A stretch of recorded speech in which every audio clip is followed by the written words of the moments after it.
Congressman, we heard in Randy's reporting that your committee is hoping to gain Epstein's will, NDAs executed by him, any potential list of clients, among other things. What are you hoping to uncover with these requests?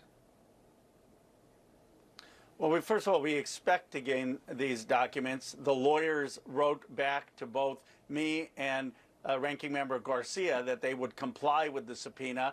Now you have Chair Comer issuing the subpoena, so it's bipartisan. And what we really want to know is who engaged in the abuse of young girls? Why has this been hidden? Was there any financial fraud? Who all was involved? We just need transparency, and the expectation is that they will comply as they said they would in their letter to us. Would your committee plan to subpoena these two executors of the Epstein estate as well?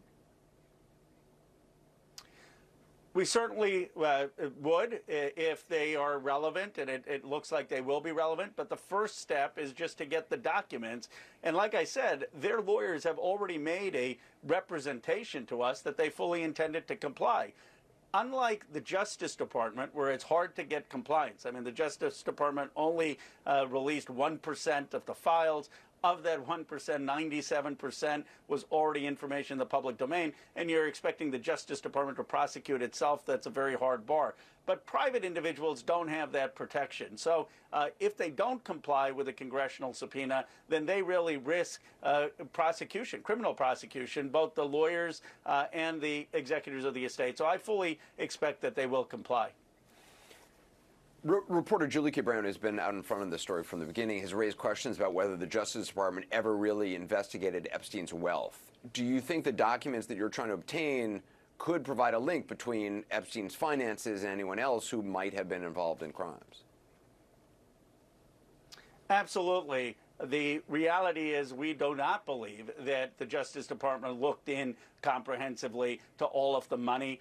Following the money is the first principle of these investigations. I've spoken to many of the victims' lawyers who have said that there was not a comprehensive investigation. And that's one reason that Massey in my bill calls for the full release, not just of the files from the Justice Department, but also from some of the financial agencies in government. So we have a comprehensive approach to this, but putting it very simply, all we want is transparency.